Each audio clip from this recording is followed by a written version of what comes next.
bertamu dan menerima tamu. Dan hari ini kita bahas tentang akhlak perjalanan. Jadi pembelajaran kita hari ini adalah model diskusi, ya. Jadi ada yang presentasi dan juga ada yang nanti yang sebagai audiens yang bertanya ataupun menanggapi dari presentasi kelompok 3 ini, ya. Jadi nanti kakak-kakak yang presentasi dipilih satu sebagai moderator, ya kan? Satu sebagai moderator, kemudian yang lainnya bertugas untuk mempresentasikan hasil makalahnya, kemudian menjawab pertanyaan dari Waalaikumsalam warahmatullahi wabarakatuh. Ayo Kak.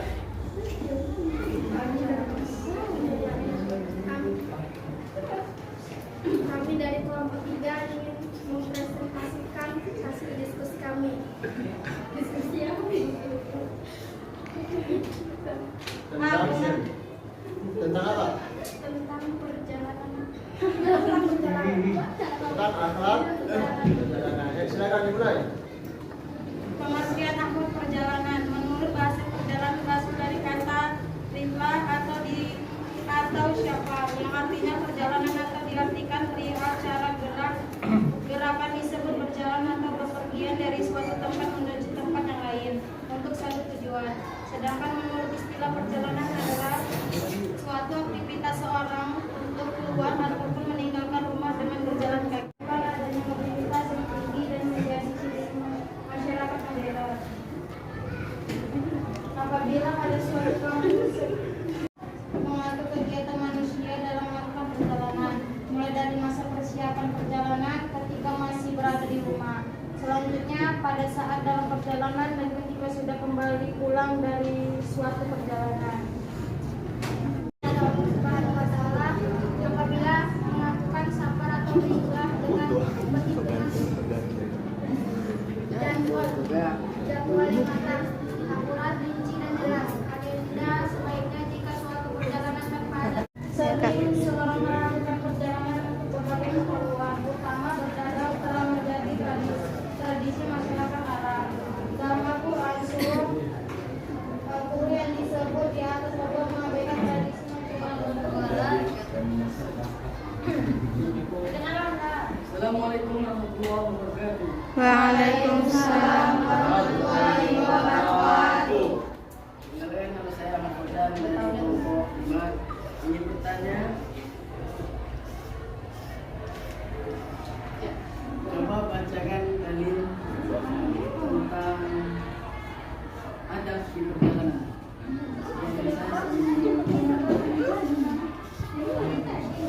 Itu sholat, itu dalil sholat, bukan dalil perjalanan. Bacakan dalil tentang adab dalam perjalanan.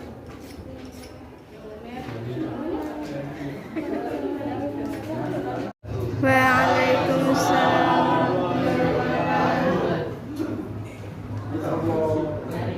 Apa hukumnya jika sebuah perjalanan diniatkan untuk dicapai contoh membegal merampok? Silakan penjelasannya. Terima kasih. Apa hukumnya jika perjalanan dilakukan untuk sesuatu yang tidak baik atau untuk melakukan maksiat? Apa hukumnya? Silakan. Jelaskan. Ya, jelaskan. Masya Allah.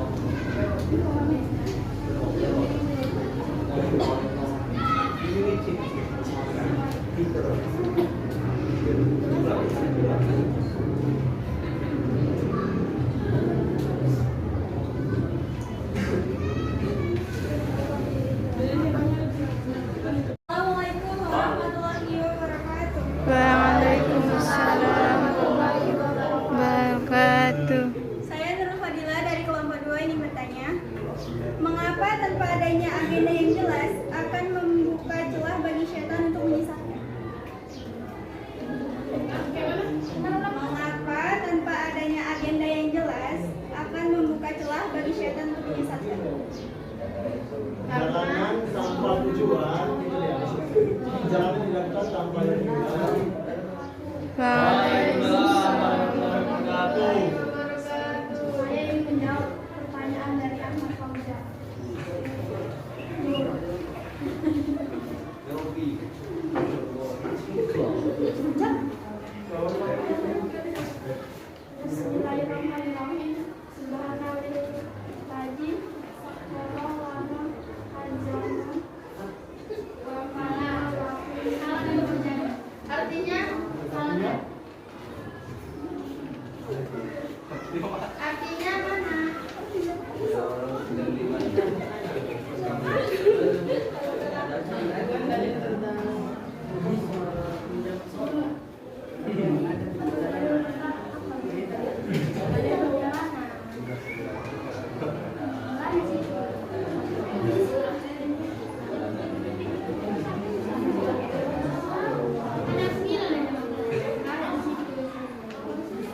Maka tujuan syafaat tak tercapai dan kita harusnya bersyukur jika kita sudah berhasil melakukan perjalanan.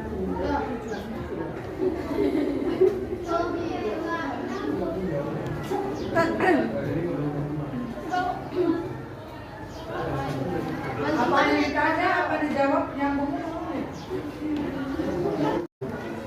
Jelas kan? Sekian dari presentasi kami. Assalamualaikum warahmatullahi wabarakatuh. Waalaikumsalam warahmatullahi wabarakatuh. Bukan itu untuk diskusinya. Masa yang banyak pertanyaan yang timbul tadi terkait akan dalam perjalanan.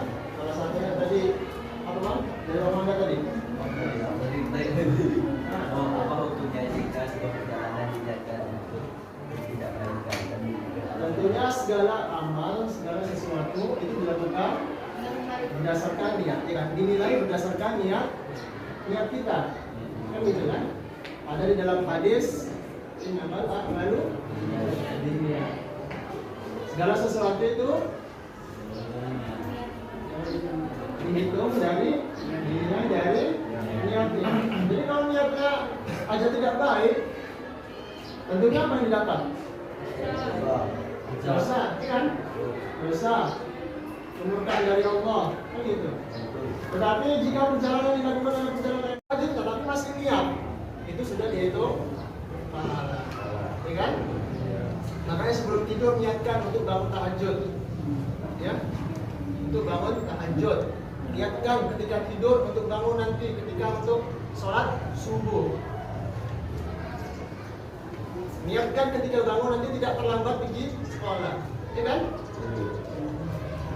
Jadi niatnya niat yang baik. Oke. Kemudian tadi pertanyaan lagi, apa lagi tadi? Tadi kamu bertanya, tanya tentang apa itu bang? Iya, tentang apa itu? Ada perjalanan, tadi ya niat. Awalnya itu adalah niat. Dalilnya apa? Innamal a'malu binniyat. Kemudian yang terpenting juga di dalam melakukan perjalanan ini adalah kita dibolehkan untuk menjamak dan mengqashar sholat. Ya. Di dalam melakukan perjalanan kita dibolehkan untuk menjamak dan mengqashar sholat. Tentunya ada syarat-syarat tertentu, ya kan? Ada syarat-syaratnya. Dan itu dijelaskan di dalam pelajaran fikih. Ya, kita di sini hanya belajar tentang masalah akidahnya saja. Ya, tentang belajar masalah akidahnya saja. Jadi dibolehkan untuk menjamak dan mengqashar. Apa itu menjamak? Apa itu menjamak? Udah dipelajari di pelajaran fikih tentang jamak dan qashar? Belum ya? Udah kan? Udah. Apa itu jamak? Jamak adalah mengumpulkan sholat, ya, mengumpulkan dua sholat di dalam satu. Misalnya sholat zuhur dilakukan di waktu sholat asar dilakukan di waktu zuhur. Jadi sholatnya sholat asarnya itu dilakukan di waktu zuhur. Namanya jamak takdim, ya kan? Tetapi kalau sholat zuhurnya dilakukan di waktu asar, namanya jamak takdim. Dan cara melakukannya adalah sholat dulu zuhur 4 rakaat, kemudian dilanjutkan sholat asar 4. Tetapi ada juga qashar. Bahkan qashar dalam melakukan perjalanan itu merupakan sunnah. Ya, qashar. Tahu qashar kan? Tahu nggak qashar apa juga? Di pesantren yang pelajari tentang qashar.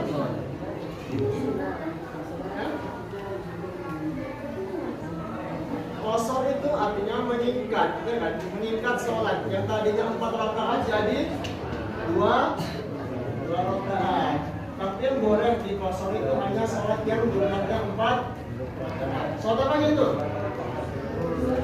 Sholat asar dan tapi itu hanya yang boleh di qashar. Kalau subuh boleh di qashar? Udah 2 berapa lagi ya? Udah 2 mau di qashar jadi 1. Apalagi kemudian subuh itu tadi, ya kan, nggak bisa dikosor, nggak bisa dijamak. Subuh itu nggak bisa dikosor, nggak bisa dijamak. Padahal sholat subuh itu sangat mulia kali. Bahkan di dalam hadis disebutkan bahwa sholat 2 rakaat sebelum subuh itu lebih baik daripada dunia dan isinya. Ya kan? 2 rakaat sebelum subuh lebih baik daripada dunia dan seisinya. Ya. Kemudian apa lagi tadi, Kak? Mengapa kepadanya agenda atau tujuan yang jelas akan Mengapa tanpa tujuan yang jelas, agenda yang jelas itu dapat setan itu dapat menyesatkan kita. Kita ketahui bahwa setan memang tugasnya adalah menyesatkan kita. Bahkan ketika kita melakukan suatu kebaikan aja, itu setan berusaha untuk menyesatkan atau menggoda kita. Ketika sholat, pasti ada aja tuh godaan dari setan, ya kan? Ketika sholat, Allahu Akbar. Ingat kita kunci yang tadi kita lupa di mana naruhnya. Ingat ketika sholat, ya. Padahal sebelum sholat kita lupa naruh kuncinya itu di mana, ya kan? Naruh uangnya itu di mana. Tetapi ketika sholat, Allahu Akbar, ya kan? Baru ingat kita kuncinya itu di mana, ya kan? Oh iya, tadi diletak di meja, di atas meja itu. Baru ingat ketika melakukan sholat.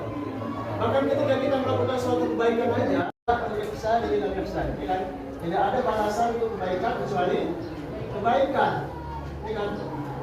Tidak ada balasan kebaikan kecuali kebaikan. Tetapi kalau yang perjalanannya aja yang dilakukan adalah perjalanan untuk tujuan yang tidak baik, ya kan? Untuk tujuan melakukan maksiat. Perjalanannya tujuannya adalah untuk mendatangi tempat hiburan malam, ya, mendatangi tempat minum-minuman keras, ya, mendatangi tempat-tempat berzina. Di mana itu? Tapi yang anehnya datangnya pula pakai doa juga, baca doa ya. Subhanalladzi sakhkhara lana hadza wa ma kunna lahu muqrinin. Padahal datangnya adalah tempat yang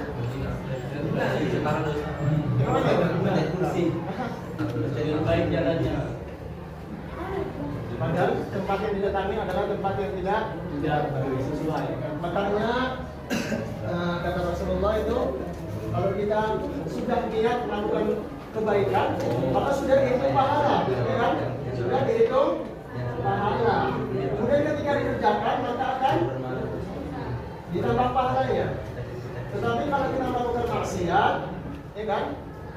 Kalau kita ada niat, itu belum dihitung dosa. Tetapi kalau kita sudah kerjakan, baru dihitung dosa. Itu bedanya, ya. Bedanya kita melakukan niat kita yang untuk melakukan perbuatan baik dan perbuatan buruk. Kalau kita niatnya melakukan perbuatan baik, masih niat aja udah dihitung pahala. Ya. Masih niat udah dihitung pahala. Tapi kalau niat untuk melakukan perbuatan buruk, ya, jadi kalau ada orang yang pulang, nah itu artinya melakukan perjalanan. Kemudian safar, tidak sering itu dengar adalah kata safar. Ya kan? Orang yang melakukan safar disebut apa? Disebut musafir. Ya, orang yang melakukan perjalanan atau safar disebut musafir. Dia kan begitu. Ya. Apa tadi? Nah, apa itu musafir? Melakukan perjalanan.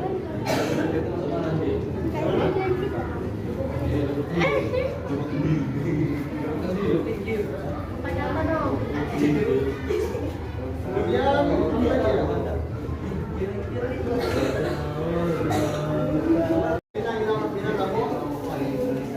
tetapi kalau melakukan perjalanan di laut itu ada doanya juga, ya. Ketika melakukan atau naik perahu atau naik kapal, itu doanya ada juga. Doanya Bismillahirrahmanirrahim. Wa mursaha dengan rabbina Allahumma rahim. Ya. Jadi kalau di dalam doanya subhanalladzi sakhkhara lana wa ma kunna lahu wa inna ilaihi raji'un. Tapi kalau kita melakukan perjalanan di laut, naik sampai sini ada yang mau ditanyakan? Ada. Udah jelas semua? Udah jelas semua? Ada yang mau baca? Dan katanya jalan kaki masuk mana Pak? Iya, apa lah? Jalan gajah itu baik itu enggak? Jalan gajah itu jauh lah. Jangan. Yang Jauh lah, jauh lah. Oh, maksudnya jemaah tabligh. Iya. Jemaah tabligh. Di mana itu? Menurut kalian baik atau tidak? Pandangan. Baik. Ada sisi baiknya, ada sisi Sisi buruknya apa? Kalau saya lihat tidak ada sisi buruknya. Kalau saya lihat ya. Karena sering saya di masjid saya praktikkan pun sering ada juga di masyarakat. Kurang lebihnya saya mohon maaf, minggu depan kita sudah masuk pada materi baru tentang meneladani kisah Fatimah Az-Zahra dan Uwais Al-Qarni, ya. Jadi minggu depan satu materi lagi tentang meneladani kisah Fatimah Az-Zahra dan Uwais Al-Qarni. Seorang anak yang Dan demikian pertemuan kita hari ini.